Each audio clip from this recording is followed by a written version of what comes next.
धर्म संस्थापनार्थं लोक कल्याणार्थं श्री भगवते भगवान् पाणिग्रहणाख्यं कर्म करिष्यमाणस्तसंगत्वेन तदादौ षड्यर्थं वृद्ध्यर्थं शान्त्यर्थम् अभ्युदयार्थं च महाजनैः सह स्वस्ति पुण्याहवाचनं करिष्ये। ओम अस्मिन् कलशे सकल तीर्थाधिपतिं वर्णं ध्यायामि।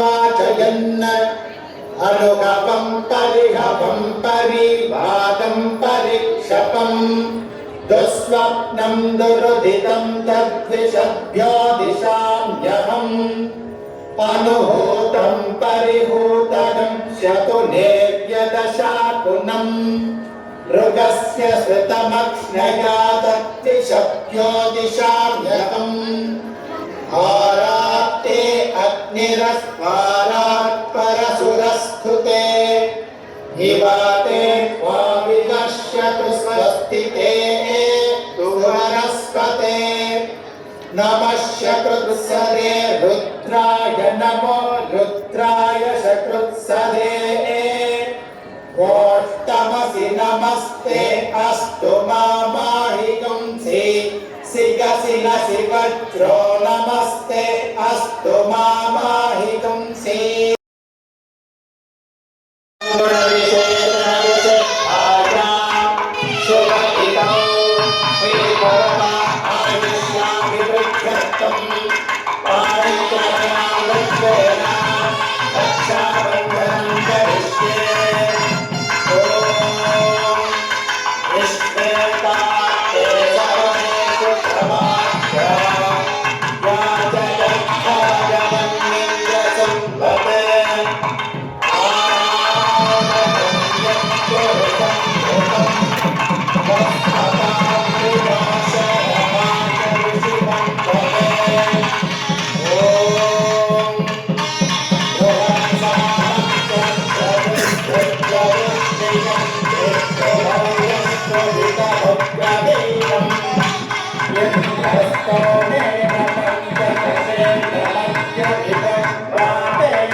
பட்டு ப்ரோக்ராம்ல மாற்றி அமைக்கிறது என்ன கோசங்க சரி செய்யற அற்புதம் தான் என்ன அப்பப்பா என்ன சொல்றது அற்புதம் அபாரம் அந்த கலைமகளே பிரமிச்சு போற மாதிரி இருக்கே. சரி சரி வந்ததுல இருந்தே பேசிட்டு இருக்கோம். எல்லாருக்கும் புனிதமான சோமா இருக்குங்க, எல்லாரும் எடுத்துக்கோங்க. என்னது சோமாவா? நான் கேள்விப்பட்டதே இல்லையே. சோமாவை பத்தி கேள்விப்பட்டிருக்க வாய்ப்பே இல்லைங்க. ஏன்னா அது இந்த லோகத்தை சேர்ந்தது இல்லைங்க. மாப்பிள்ளை வீட்டுல எப்பவுமே புரியும்படி பேச மாட்டாங்களா?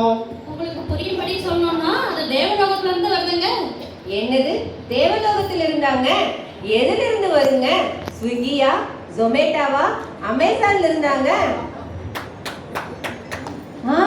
பக்திங்கிற கொரியர்ல வரும். குங்குமம், சந்தனம், விபூதி, மஞ்சள், தேனு இப்படி கணக்கில்லாம வரும். இதெல்லாம் விடுங்க. இப்ப லேட்டஸ்ட் ட்ரெண்ட் சொல்றேன் கேட்டுக்கோங்க. ஒரு டம்ளர்ல தண்ணியை எடுத்து எங்க தம்பி ஸ்ரீமூர்த்தி முன்னாடி வச்சு இத சோமாவா மாத்தி கொடுங்க தம்பி செல்லோன்னு அன்போட சொல்லி குடிச்சா எப்படிப்பட்ட துக்கமும் துயரமும் நோயும் பறந்து போயிடுங்க. அப்படிங்களா? கேட்க ரொம்ப ஆச்சரியமா இருக்குங்களே. ஆமாங்க, இதுல ஒரு துளி சாப்பிட்டா போதும் மைண்டே ஸ்டாப் ஆயிடும். ஒரே ஆனந்தமா இருக்கும். அப்படியே மெய் மறந்து போயிடுவோம். இப்படி ஏகப்பட்ட அற்புதம் நடக்கும் பாருங்க. சம்மந்தி அம்மா சில விஷயங்கள் சொன்னா புரியாது, அனுபவிச்சாதான் புரியும். சரி சரி விஷயத்துக்கு வருவோம். மாப்பிள்ளை என்ன படிச்சிருக்காரு? டாக்டரா, என்ஜினியரா? நீங்க அமைதியா இருக்கிறத பார்த்தா +2 இல்ல கைநாட்டா? என்ன கேட்டீங்க? எங்க தம்பி கைநாட்டா? உலகத்துல உள்ள அத்தனை பேரோட தலையெழுத்தையும் அவர் மாத்தி எழுதிட்டு இருக்காருங்க. நல்லா கேட்கறாங்க டீட்டெயிலு. இங்க பாருங்கம்மா, ஒரு படிப்பு 2 படிப்புன்னா சொல்லலாம். 1000 பட்டம் வாங்கினவரு எங்க தம்பி. ஃபெயிலியரான கிட்னியவே சரியாக்கிடுவாருன்னா பாருங்களேன். டாக்டர் கைவிட்ட கேஸையும் மைக்ல ஓட வைப்பாரு. மக்களை பார்த்து கையை ஒசத்தினாருன்னா அவங்க நினைச்சதெல்லாம் நடக்க ஆரம்பிச்சிடும். அப்படி ஒரு மாற்றம் நடத்துற அற்புதமான விஞ்ஞானிமா அவரு. சொல்றேன்னு தப்பா எடுத்துக்காதீங்கம்மா. உங்க மகனுக்கு இது வரைக்கும் எந்த பொண்ணும் ப்ரப்போஸ் பண்ணதே இல்லையா? இல்ல லவ் மேரேஜ் தான் அவங்களுக்குலாம் பிடிக்காதா? சம்மதியம்மா, நீங்க நம்புறீங்களோ இல்லையோ, என் பையன் என்கிட்ட சொன்னதை நான் உங்களுக்கும் சொல்றேன். அம்மா, உலகத்துல எல்லா பொண்ணுங்களுக்கும் என்ன பிடிக்கலாம், ஆனா எனக்கு பிடிச்ச மாதிரி இது வரைக்கும் ஒரு பொண்ணை கூட பார்த்ததே இல்லம்மா அப்படின்னு சொல்லிட்டாரு. அந்த சமயம் தான் உங்க பொண்ணோட போட்டோவை பார்த்ததுமே எங்க வீட்டு மகாலட்சுமி இவங்க தானே முடிவே பண்ணிட்டோம். எங்களோட பையன் கூட எந்த வயசு பேசாம சம்மதிச்சிட்டாங்கன்னா பாத்துக்கோங்களேன். அற்புதமா சொன்னீங்கம்மா. எங்க பொண்ணுக்கு கலையுணர்வு ரொம்ப ரொம்ப அதிகம். உங்க மகனோட பொழுதுபோக்கெல்லாம் எப்படிங்க? இல்லைங்க, சொல்லுங்க. ஒரே கோல்டன் பார உருட்டி 1000 ஏக்கர் பரப்புல அற்புதமான ஓவியங்களை அர்த்தத்தோட தீட்டுவாரு. அவர் கண்ணசச்சா கதகளி, நடந்தா பரதம், பேசுனா சங்கீதம், சிரிச்சா 17 லோகமும் புனித ஸ்தலம் ஆகுங்க. அவரோட ஸ்டைல மிஞ்ச இதுவரை யாரும் பிறந்ததும் கிடையாது, இனிமேல் யாரும் பிறக்க போறதும் கிடையாதுங்க. ஆமா, உங்க பொண்ணுக்கு சமைக்க தெரியுமா?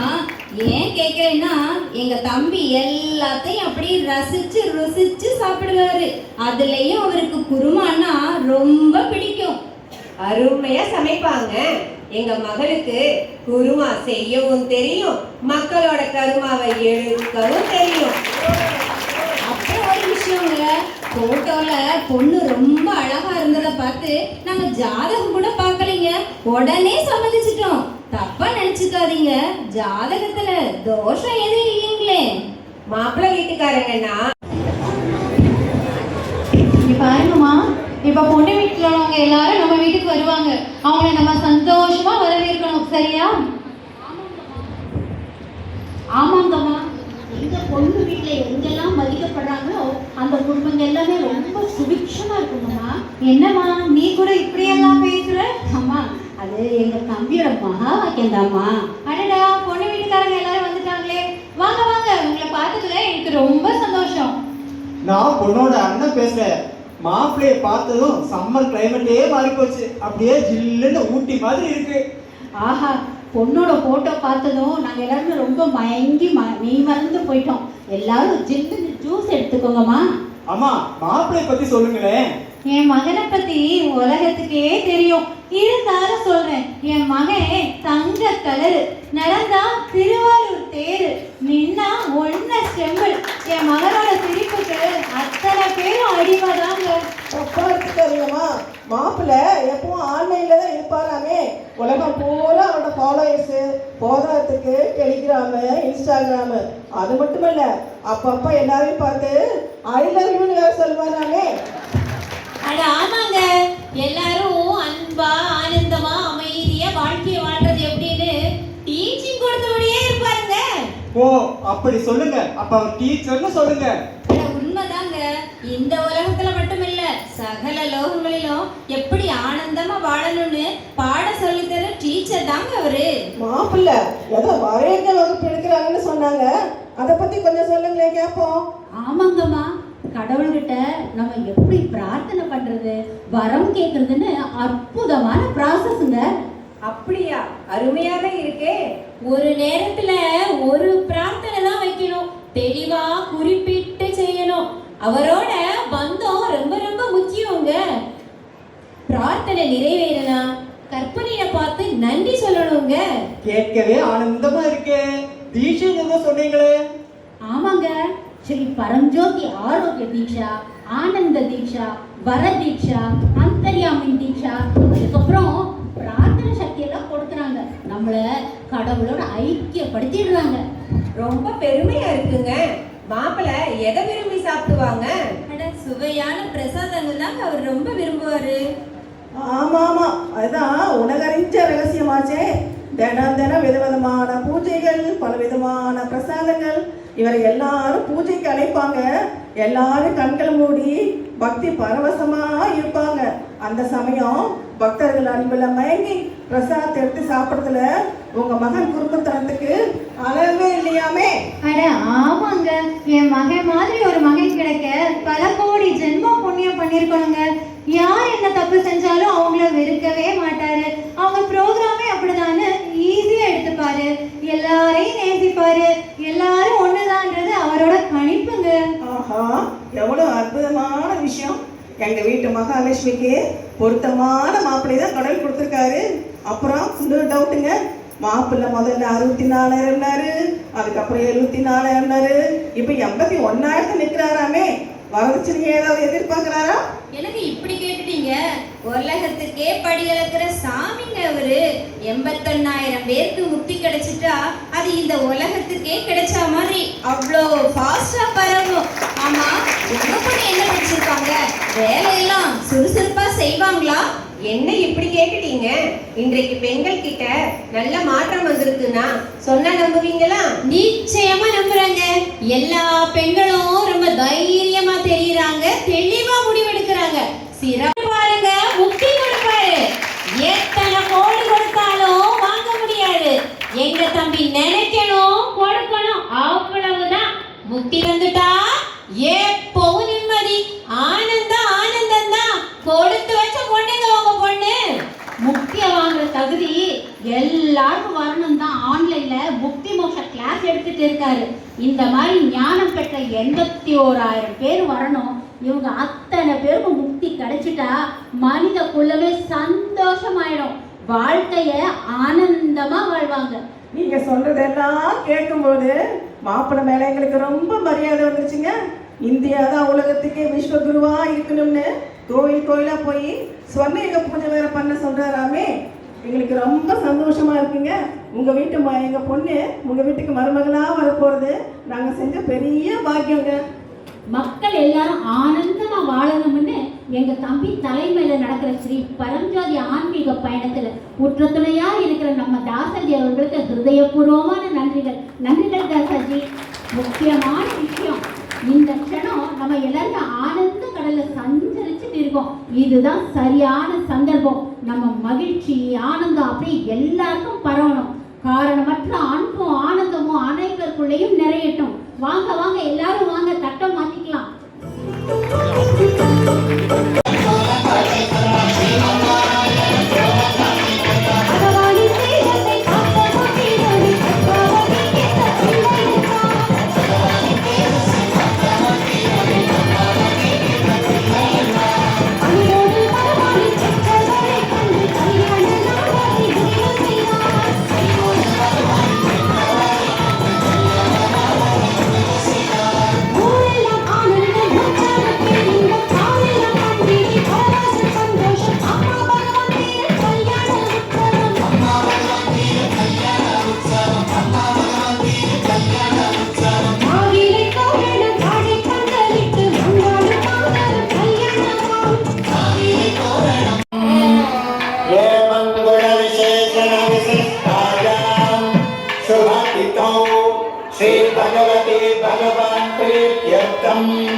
मधुपर्क द्रव्येन पूजयिष्ये।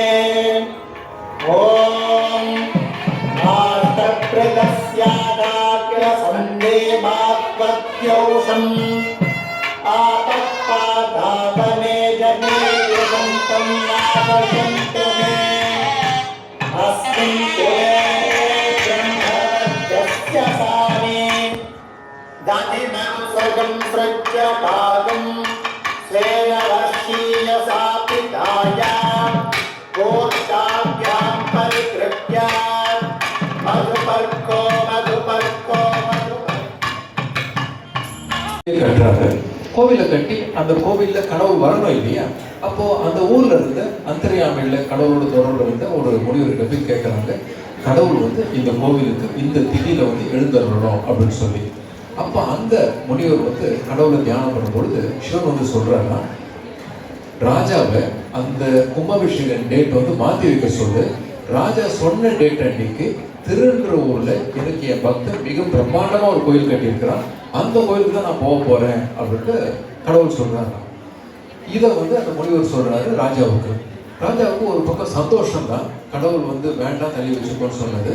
அப்போ கொஞ்சம் கியூரியாசிட்டியில திருண்டவன் எங்களுக்கு பக்கத்துல தானே இருக்கு, அந்த பக்கம் அவ்வளோ பெரிய கோயிலை யார் கட்டலாம் அப்படின்னு கேட்குறாரு. ஸோ அங்கே ஒரு கோயிலே இல்லையா அந்த மாதிரி ராஜாவுக்கு தெரியும் இல்லையா? அப்போ வந்து கடவுள் சொல்றாரு முனிவர் கிட்ட, என் குழந்தை அந்த கோவில வெளியே கட்டல உன்ன மாதிரி, அவன் அவனுடைய மனசுக்குள்ளேயே கட்டியிருக்கிறான் அவ்வளோ பிரம்மாண்டமான கோவில், அவன் இதயத்துல கட்டின கோயிலுக்கு தான் நான் போக போறேன் அந்த திதியில அப்படின்னு சொல்லுவாரு. ஆச்சரியப்பட்டு யார் அப்படின்னு சொல்லி ராஜா அங்கிருந்து தேடி வந்தாராம். பகவான் சொல்ற அந்த நபர் யாருன்னு போய் பார்த்தா ஒரு ஓலை குடிசையில ஒரு ஞானி ஆழமா உட்காந்து தியானத்துல இருக்கிறாரு. தெரிஞ்சு போச்சு இவர் தான் அந்த கோயிலை கட்டியிருக்காரு. சாஷாவா நமஸ்காரம் பண்ணிட்டு அவர்கிட்ட கேட்கிறாரு, நீ என்னதான் பண்ணிட்டு இருக்க இந்த இடத்துல? கடவுள் சொன்னது கரெக்டு தான், என் ஹிருதயத்தையே நான் வந்து இடமா மாற்றி அந்த கோயிலை கட்டிட்டு இருக்கிறேன், நீ சொன்ன அந்த திதியில தான் அந்த கோயிலை கட்ட போறேன்னு சொன்ன உடனே ராஜா அந்த பூசாரருடைய பக்தியில மயங்கி, நீ ஹிருதயத்தை கட்டின கோவில நான் இங்கேயே அந்த கடவுள் கோயிலும் கட்டுறேன்னு சொல்லி அப்படி வந்த கோயில் தான் இப்போ இருக்க திருநெல்வேலி கோயில். போய் பார்க்கலாம் எல்லாரும் கூட. ஸோ அந்த கோயிலுக்கு அப்புறமா தான் அதுக்கு கும்பாபிஷேகம் பண்ணாங்க. ஸோ இப்போ வெளியே ஒரு கோயில் கட்டுறது எந்த அளவுக்கு முக்கியமோ அதை விட முக்கியம் இதயத்தில் அந்த கடவுள் உங்கள் கோவில் இருக்கிறது தான். எவ்வளோ பேருக்கு என் இதயத்தில் அம்மா பகவான் இருக்கிறாங்க நல்லா தெரியும்னு சொல்கிறோம். கைதி காட்டுங்க பார்க்கலாம். அந்த அம்மா பகவானுக்கு இப்போ நீங்கள் பூஜை பண்ண போகிறீங்க. அம்மா பகவான் உங்கள் பாதத்தை காட்சியாக கொடுங்கன்னு சொல்லி வேண்டிக்கோங்க. அம்மா பகவானுடைய பாதம் உங்களுக்கு தெரியும். அந்த பாதத்துக்கு இவங்களாம் பால் மட்டும் தான் அபிஷேகம் பண்ணுவாங்க. நீங்கள் பாலோட சேர்ந்து மற்ற திரவியங்களை அபிஷேகம் பண்ணி உங்கள் பரமாத்மாவை அபீஸ் பண்ணணும், சந்தோஷப்படுத்தி எனக்கு பக்தியை ஒரு வரமா கொடுன்னு சொல்லி வேண்டிக்கணும். என்ன கேட்கணும் நீங்க எல்லாரும்? பக்திய வரமா, பக்திய வரமா, மறுபடியும் பக்திய வரமா. உங்களுக்கு இருக்கிறது வந்து ஒரு வியாபார ரீதியான பக்தி. நான் இது கொடுப்பேன், எனக்கு அது கொடு, அந்த மாதிரி பக்தி தான். உண்மையான பக்தி என்னன்னா, எத்தனை சோதனைகள் வந்தாலும் ஏன் எனக்கு இந்த மாதிரி நடந்தது, ஒய்ன்னு சொல்லி எந்த கேள்வியும் கேட்காம நீ என்ன கொடுத்தாலும் எனக்கு சம்மதமே என்ற அந்த எதிர்பார்க்காத பக்தி அது நமக்கு வரல. அந்த லெவல்ல நம்ம வரணும். அன்கொஷனபிள் சரண்டர், கேள்வியே கேட்காத சரணாகதி. அதுலதான் இருந்தாங்க அந்த கிரேட் ஒன்ஸ் எல்லாரும். அதுவே நம்ம அவங்கள இருக்கோம். அதுக்கு வேண்டிக்கோங்க. கேள்வி கேட்காத சரணாகதி, உயர்ந்த பக்தி எங்களுக்கு ஒரு வரமா கிடைக்கணும். இறைவா நிஜமே கையில் வச்சு தியானம் பண்ணுங்க. எல்லாரும் வரக்கூடிய பஜனையும் கலந்துக்கோங்க.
Bhagavate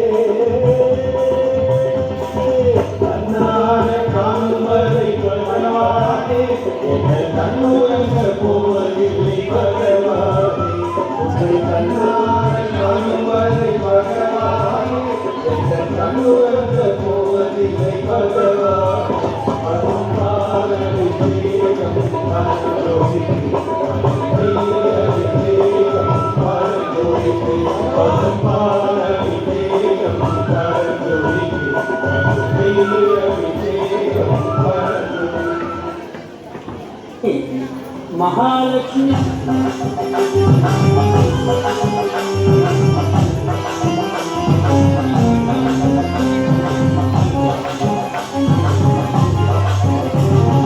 அம்மா நீ வந்திருமா, தாயே நீ வந்திருமா,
श्रीमदादिनारायण